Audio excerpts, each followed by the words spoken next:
In the lead-up to the Avengers, there was much talk about Bruce Banner being reimagined. He was recast, and it seemed the character's writing would change as well. The Hulk and Bruce Banner were two characters, one or two, that we really had to reimagine. And with Mark made it very easy, but it's a real labor to get that guy right. Mark was my first wish, and Marvel, and I said, look, I think we want a completely fresh take on this, and I think I know the guy for it. And so how much did you feel like, well, I sort of have to pay homage a bit to the sort of the canon of the Hulk that's been laid out before, but I kind of have this take on the character? Like, how did you balance those two things? I had to pay homage, but then I definitely had to Ruffalize it. So the Bruce and Hulk we see in the Avengers aren't the same characters we see in the Incredible Hulk, right? Well, it's not so simple as that. Upon closer inspection, not only is there strong continuity between the two portrayals, one clearly serves to continue and build upon the other. Let me explain. I covered Bruce and Hulk's characters in depth in my Incredible Hulk review. To summarize what I concluded, Bruce is an intelligent, cautious, and ingenious character. He has a strong moral code that drives him to help others even at the cost of himself. And he was on the run from the military to prevent them from turning Hulk into a weapon. At first, Bruce was obsessed with finding a cure. He felt guilt for hurting Betty, and associated Hulk with that terrible act. He wanted to be rid of him, believing that Hulk was nothing but a monster. But by the end of the movie, he came to understand that Hulk could be used to help others, and that Hulk was an aspect of himself he needed to embrace in order to control. This is because, deep down, Hulk and Bruce are the same. Hulk dislikes violence and is concerned with the safety of innocence. He's also more clever than one might assume. When facing powerful foes, he uses his environment in creative ways to overcome them. It's knowledge of the world that he lacks. With that baseline established, let's delve into the Avengers.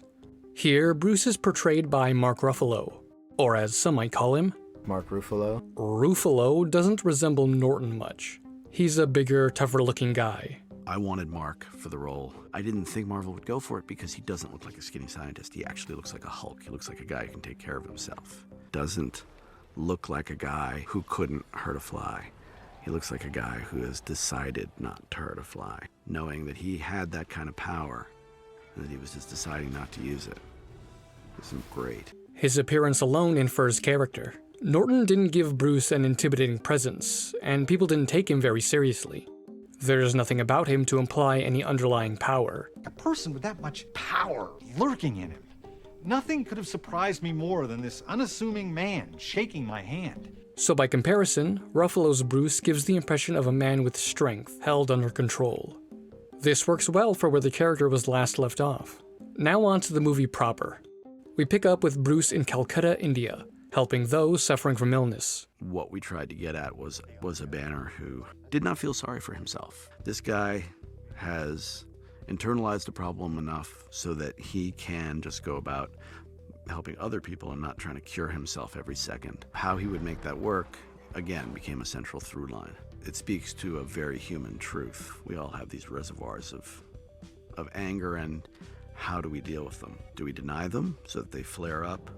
Or do we incorporate them so that they are present but not prominent? This is great. Bruce has always wanted to help people, and now he can focus on doing so rather than searching for a cure. You know, the opening sequence, we find him in Calcutta, and I said, you know, he's like, where do you think he is? I said, I think he goes to the one place in the world where there's so much human suffering that he can't for a minute begin to think badly about his own situation.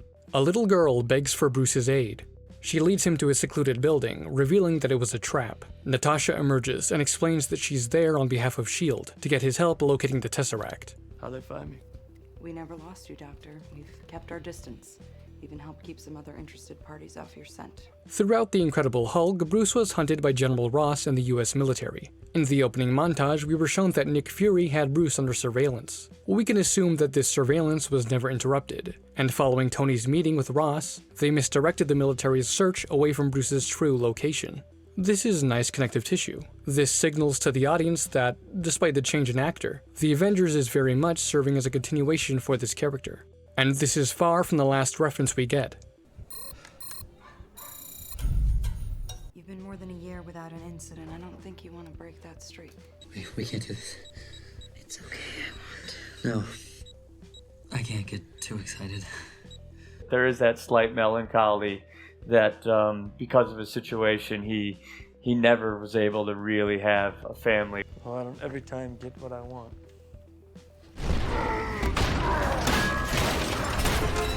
The last time I was in New York, I kind of broke Harlem. I wanted to start the movie as a horror movie. I grew up watching Frankenstein and King Kong, and what's great about these movies is that they're monsters to start with. They're absolutely scary.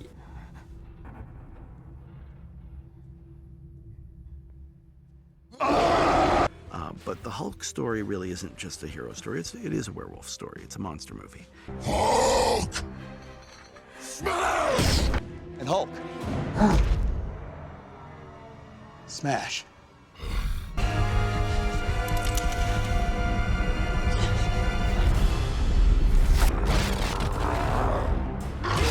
The cell was just in case you needed to kill me, but you can't. I know, I tried. I got low.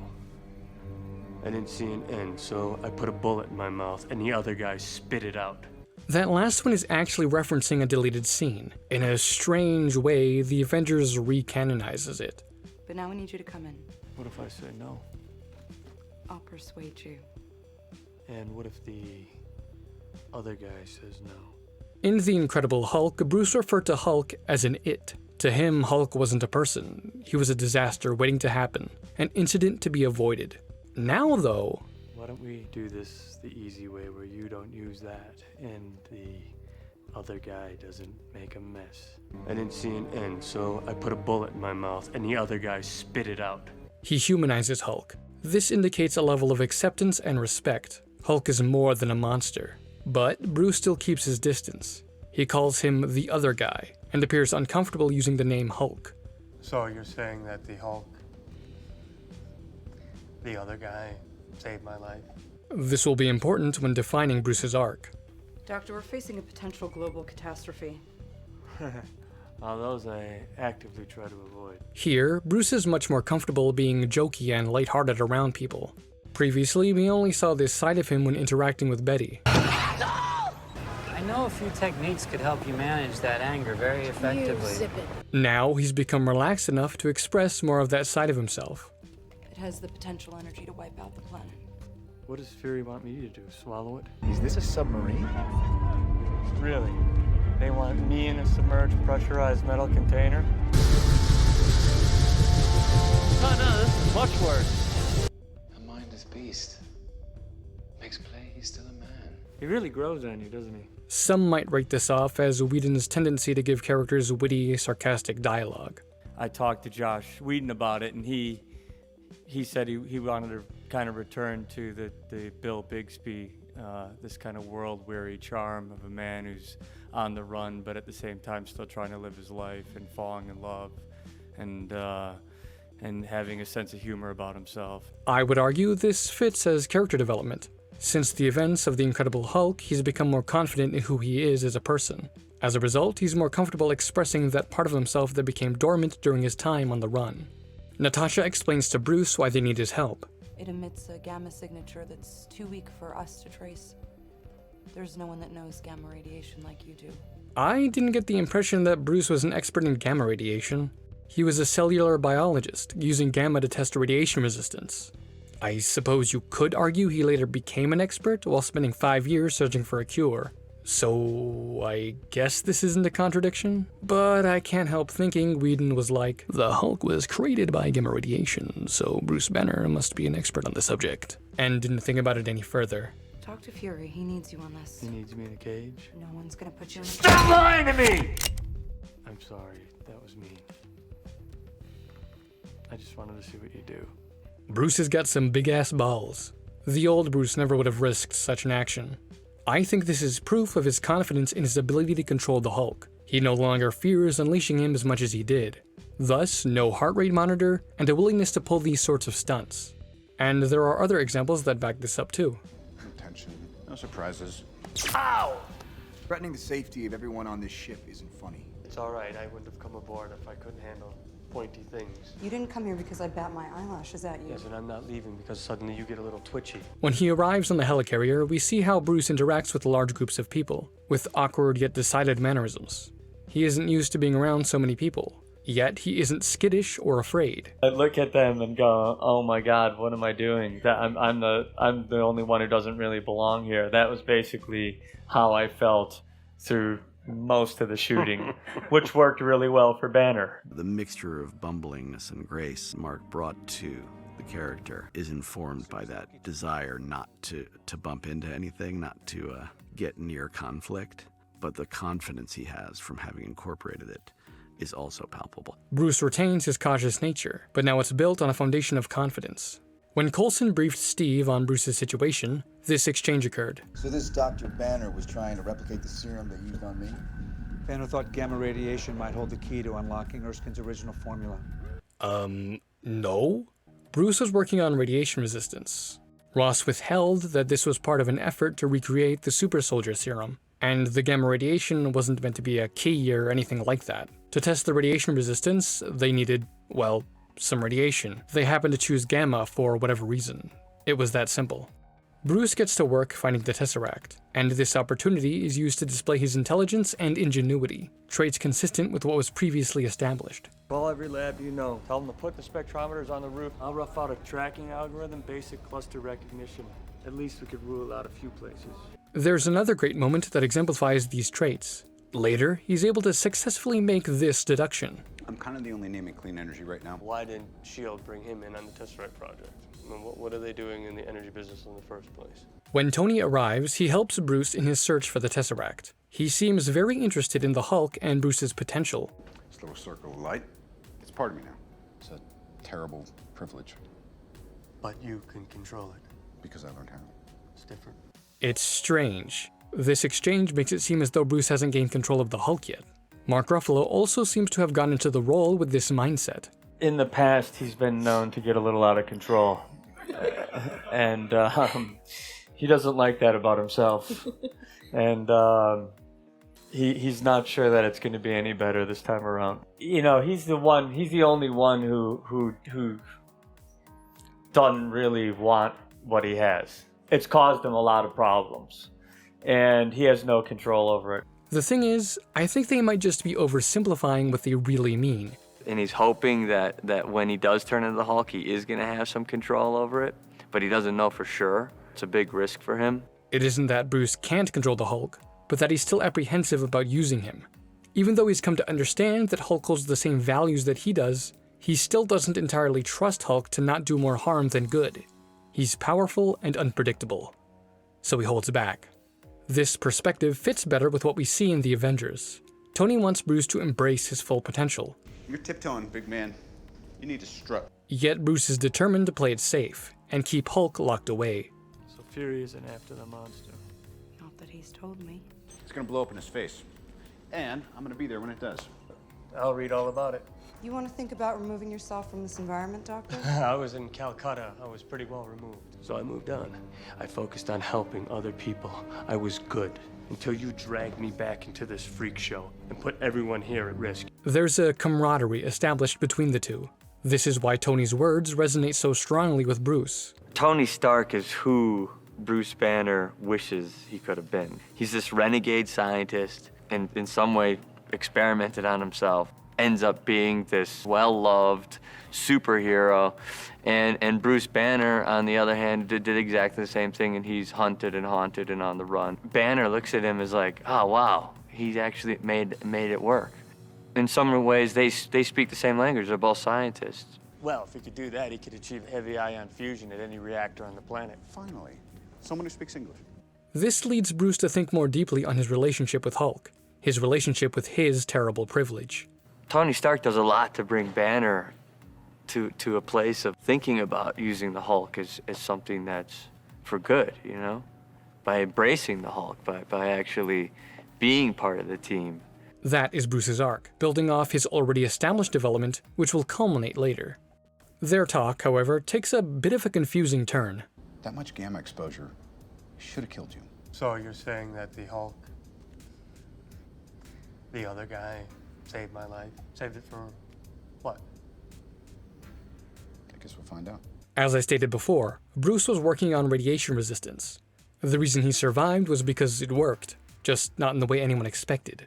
They talk about the accident as if the reason for his survival is a complete mystery.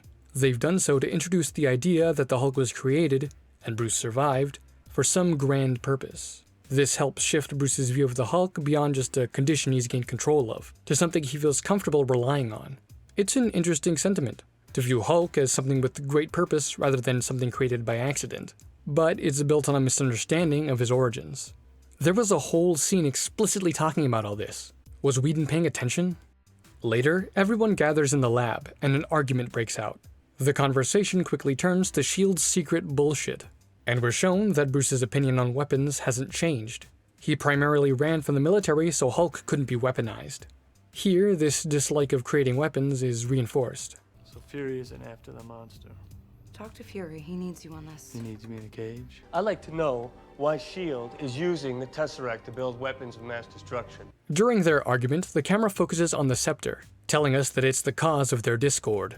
Then there's an explosion, and after some excellent cinematography, Bruce starts to transform.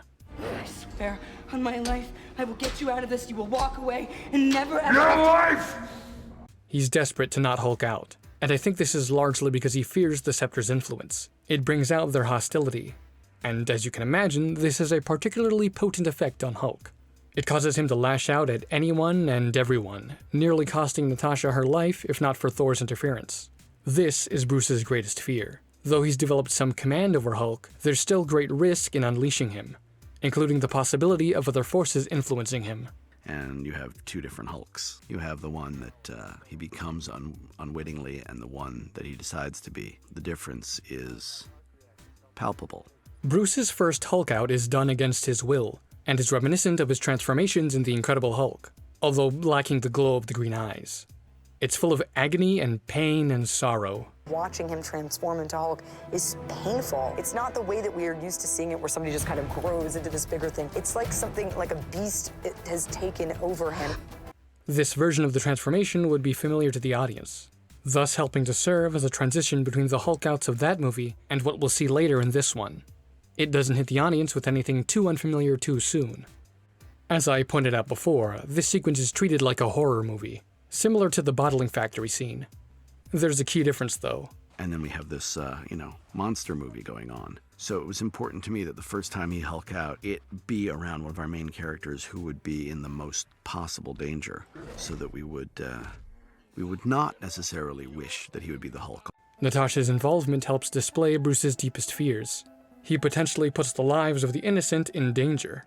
I think this does a better job of demonstrating this than the previous movie. In The Incredible Hulk, those that Hulk hurt were the clear aggressors. Eventually, Hulk is lured out of the helicarrier. He ends up falling to the earth below. Sometime later, he wakes as Bruce Banner once more. A security guard greets him, helping him out by giving him some clothes. He's a total bro, taking Bruce's condition surprisingly well. Dude must have done a ton of psychedelics in the 60s. Did I hurt anybody? Bruce's first line after waking up in a strange, unknown place is to ensure no one else was hurt. This reinforces how Bruce's concern for others trumps any concerns he has for himself. There's nobody around here to get hurt. Lucky. Or just good aim. You were awake when you fell. This is our first hint of Hulk's character in this movie. Having likely fallen out of reach of the Scepter's influence, we get a glimpse at his true personality. He purposefully landed so as not to hurt anyone. This lines up with his depiction in The Incredible Hulk, where he wanted to protect people. And having both Hulk and Bruce share the same concerns so close to one another does a great job at drawing a strong connection between them. This was done a bunch of times in the previous movie, and it's nice to see it continued here. In an extended version of this scene, a fascinating idea is introduced, one that adds a twist to the old Hulk-Banner dynamic. Are you a big guy that gets all little? Or a little guy that sometimes blows up large? I'm not even sure. This goes even further to blur the line between Bruce and Hulk. getting both Bruce and the audience to further question whether they're two separate people at all. It harkens back to this moment. But then it's still you inside it. Maybe your mind is in there, it's just overcharged. Hulk is like a stripped-down version of Bruce. He's all emotion and all instinct. In a way, he's a truer version of Bruce than we normally see. I don't get a suit of armor. I'm exposed. Like a nerve. He lacks all those social hang-ups. You know, like wearing a shirt. This emphasizes Bruce's need to not only accept Hulk, but to trust in him. He's Bruce's basic desire to help others, coupled with the great strength to do so. In this same extended scene, Bruce is trepidatious about joining up with the others. I know where I can do the most good, but it's where I can do the most harm. He knows that Hulk could help fight Loki. It's a similar situation to Abomination's rampage. But unlike the Battle of Harlem, he isn't the only one capable of facing Loki. This presents a different kind of dilemma. Should he play it safe and stay out of it, or take a risk and join the fight? Should he tiptoe, or should he strut? In the end, he takes a chance. This decision largely comes from Tony's encouragement. It's gonna blow up in his face. And I'm gonna be there when it does. I'll read all about it. Or you'll be suiting up with the rest of us. The security guard helps push Bruce in that direction. I needed a scene where somebody accepts Banner as the Hulk besides Tony. Having seen the Hulk, just accepts him, for him to make the turn towards I can help the team. And it's a good thing for Tony that he did. Tony Stark is not intimidated by the concept of the Hulk, and in fact thinks that Bruce needs to embrace his inner Hulk, as to where it is, what saves us all, and ultimately what saves Tony. He sets him up and lets him get to that place where he can decide to be the Hulk. Bruce arrives just in time to join the Battle of New York. Throughout the movie, there's been this running idea of Bruce's secret to staying calm. Avoiding stress isn't a secret. You really have got a lid on it, haven't you? What's your secret? Do you want to know my secret, Agent Romanoff? You want to know how I stay calm? Now, this secret is finally revealed. That's my secret, Captain. I'm always angry. This moment functions as a big payoff in multiple important ways. First off, it's the answer to Bruce's secret. At the start of The Incredible Hulk, we saw the methods Bruce employed to remain calm. Yoga, breathing exercises, avoiding conflict, etc. But at the start of the Avengers, Bruce doesn't seem to be doing any of this. He deliberately involves himself in people's troubles. He doesn't seem too concerned to be on the crowded helicarrier. And he isn't even put off by Tony jabbing him in the side. All of this helps to create an air of mystery. What changed? His outlook on his anger changed. Rather than avoid anger, he's accepted it, and as such, tamed it. It speaks to a very human truth. We all have these reservoirs of anger, and how do we deal with them? Do we deny them so that they flare up, or do we incorporate them so that they are present but not prominent? This is where the other meaningful payoff comes in. At the end of The Incredible Hulk, Bruce accepts the Hulk as part of himself.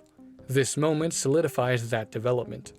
He's always angry, meaning that the Hulk, the personification of his anger, is a part of him at all times. Always. The payoff that means everything in terms of the Hulk's arc and Banner's arc, that he's always got that. And this moment also continues the trend of every Hulk out introducing something new to the audience. The Bottling Factory teased Hulk's monstrous nature and hinted at his character. Culver University displayed his raw power in full force and developed his personality further. Stearns' lab showed the transformation in all its horrific glory, exhibiting the agony Bruce is forced to endure. The helicarrier emphasized the true danger of the Hulk and how he's capable of harming those that Bruce and the audience care about. And now, New York gives us a Hulk and Banner that are finally in tune. Like the end of The Incredible Hulk, Bruce is able to transform without any external force. He does so simply by willing it. There's no pain or struggle. It's a fluid transition from one to the other, so smooth you can't pinpoint where Bruce ends and Hulk begins. It's the next step in the Hulk-Banner relationship. This is also the climax of Bruce's arc. He gained control of the monster within, but was still reluctant to use him.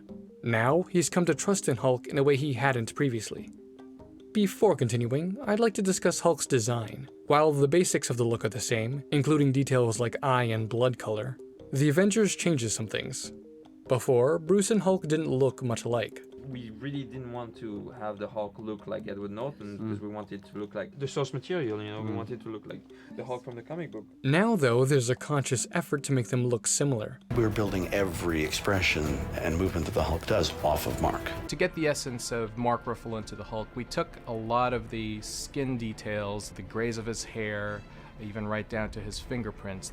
So we made sure that all of that was in the model, just to give it that extra subliminal layer of Mark. And we also did a life cast of his face, his hand, his feet, and a dental mold. So even Hulk's teeth are sort of a hulked out version of Mark Ruffalo's teeth. We were able to develop a new system where we could capture Mark's facial performance as he did it, as he was being the Hulk, and then able to translate that onto the Hulk model in 3D once we came back to ILM. There was a lot of debate back and forth on whether, you know, the Hulk should look like Mark, but I think having that semblance of Mark Ruffalo, having the eyes and the area, you know, in the face where you feel like you can see him in there, really grounds the character in reality. Personally, I like this better. It draws a strong visual similarity between the two alongside their similarities in personality. The physicality of Hulk is different in other ways too. He's more bestial and ape-like, sometimes walking on his knuckles like a gorilla and even pounding his chest like one. And he's dangerous, incredibly dangerous. He's a wild animal. In The Incredible Hulk, they purposefully depicted him as very human-looking, to contrast him with Abomination. I wanted something really human. I wanted something really uber-human. The Ang Lee film, he was upwards of 15 feet tall, which I think in hindsight we think is a little too big. The separation between Hulk and humans is much too great there. So we firmly establish him as 9 feet tall in this film. This difference is ironic, given that they seem to want Hulk to be more human than previous iterations. Mark was my first wish. After Robert, he's probably the person I spent the most time with before shooting. You know, just talking about anger and how it manifests and different kinds, and, you know, so that we could get the Hulk away from being this roaring creature. This idea of bringing like this darker, a different kind of more humanistic moving Hulk was really exciting and compelling. It's a real creature, you know, it's very human. This more animalistic Hulk seems like a misstep, and there's no logical way to explain his shift in behavior. It's a contradiction, simple as that. I'm at least happy that his characterization remains consistent. To me, that's more important. Hulk fights alongside the other Avengers. We get a good impression of his personality, and it's consistent with what was established in the last movie. We're shown Hulk's desire to protect others. He's happy to help defend the city. And Hulk. Smash. During another moment in the battle, a Leviathan flies towards a building full of people. Hulk grabs the beast by the jaw and pulls it away from the people. Many lives are saved by this one act alone. Hulk chooses to redirect this Leviathan away from civilians, rather than just trying to punch it like he did before. He knows which option is more likely to save lives. Not only does this display Hulk's desire to protect people, but also some level of ingenuity. In The Incredible Hulk, they made it a point to demonstrate that, while Hulk possesses ingenuity, he lacks knowledge about the world. He mistakes lightning and thunder for an attack from an enemy. The Avengers provides one example of this. I am a god, you dull creature, and I will not be bullied by that. Puny god. Hulk doesn't understand the concept of a god, only that Loki claims to be one. So after easily clobbering the shit out of him, Hulk judges that whatever a god is, Loki must be a puny version of one. Talk shit, get hit. This exchange is also ironic, given that Hulk has been described as godlike himself. The movie also takes the opportunity to further develop Hulk's character. We get to see him interact with those he considers friends and allies for the first time. It's a new dynamic for someone used to being attacked and feared on sight. Hulk's a team player, more than happy to cooperate. He's comfortable joking around with them, showing that he actually has a sense of humor. It's a real creature, you know, it's very human. There's a sense of humor there. And he cares about them, jumping to their aid when they need it. The payoff of all of their stuff, Hulk saves Iron Man because he likes him. And for the second time, the world gets to see Hulk as a hero.